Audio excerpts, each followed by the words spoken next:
Pour moi, Nicolas Hulot, c'est le porteur du message qui a réussi autour de sa personne, de son discours, à un moment à faire basculer l'environnement dans le grand public. On a eu toute une phase pendant les années 90, début des années 2000, de prise de conscience. On parlait de plus en plus d'environnement, mais ça restait comme un deuxième sujet. Enfin. Et puis il y a eu un moment où l'essai s'est transformé. La prise de conscience est devenue demande d'action, et Nicolas Hulot en fait a cristallisé autour de cette personne, ce basculement-là. Pour moi, il est porteur de ça. Une prise de conscience en fait qui devient désir d'action. Pierre Rabhi, c'est autre chose. C'est un écologiste historique, donc quelque part il a beaucoup plus d'ancienneté même que Nicolas Hulot dans cette démarche-là. Et puis c'est une conscience. C'est aussi c'est pas seulement un praticien de l'écologie, c'est aussi à sa manière un philosophe de l'écologie. Théoricien de l'écologie, on ne peut pas vraiment dire ça non plus, parce qu'il a ce côté praticien, ce serait incomplet, mais c'est quelqu'un qui a cherché à penser l'écologie. Pour moi, être écologiste, c'est simplement reconnaître que l'écologie, ce n'est pas juste une politique sectorielle à laquelle s'intéressent ceux qui travaillent dans le secteur de l'environnement, mais que c'est un moteur de transformation de la société, une exigence, le grand enjeu du XXIe siècle. Donc voilà, je pense qu'il faut être écologiste. J'incite chacun de ceux qui regarderont cette vidéo à être écologiste. Il y a une projection du ministère des Finances pour dire ça va coûter 200 millions d'euros en 2008.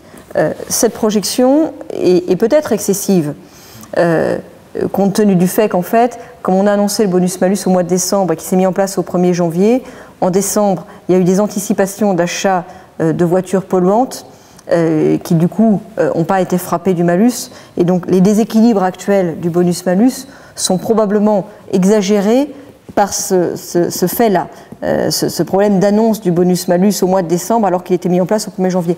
Et par ailleurs, c'est vrai que le bonus-malus est déséquilibré par rapport à ce qu'on attendait. C'est vrai que pour le moment, il y a plus de bonus, on paye plus de bonus qu'on touche de malus. En même temps, c'est la marque de son succès.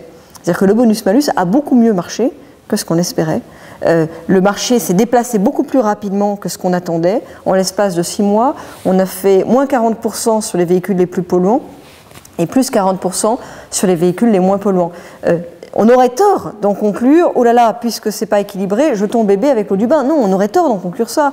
Ce qu'il faut au contraire, c'est prendre acte du fait que c'est un instrument qui est extrêmement positif, extrêmement efficace, et puis l'adapter peut-être plus rapidement pour le bonus-malus sur les voitures, et en tout cas dans la mise en place de bonus-malus sur d'autres produits, anticiper le fait qu'en fait, ça marche bien.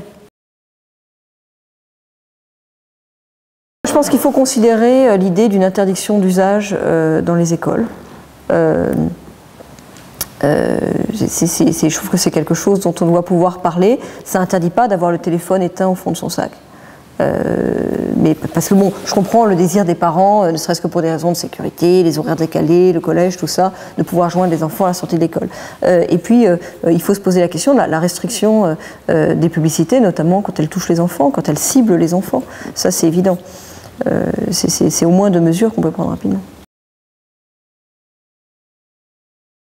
Je crois que le système européen d'évaluation des OGM est insuffisant. Et d'ailleurs, on a fait partager cette position par une majorité d'États membres lors du dernier Conseil de l'Union européenne. Oui, il est insuffisant. Il y a des critiques qui sont adressées à ce système d'évaluation, sur le type d'évaluation qui sont demandées, le nombre par exemple d'espèces animales sur lesquelles sont testés les OGM, mais aussi la durée sur lesquelles elles sont testées. Oui, il y a des lacunes. Et bon, c'est pas par hasard qu'il y a une majorité d'États membres pour à se réunir sur la proposition qu'on a faite avec Jean-Louis Borloo. Je veux dire, et ça, ben, je pense que ça peut avancer. Autant ça restait très fermé pendant des années sur les OGM en Europe, autant là, on est à un moment où le commissaire européen à l'environnement lui-même est mal à l'aise, a des débats internes avec ses collègues de la Commission. Il me semble qu'on est à un moment où ça peut bouger sur les OGM en Europe. En tout cas, on souhaite profiter de la présidence française de l'Union européenne pour faire bouger les choses.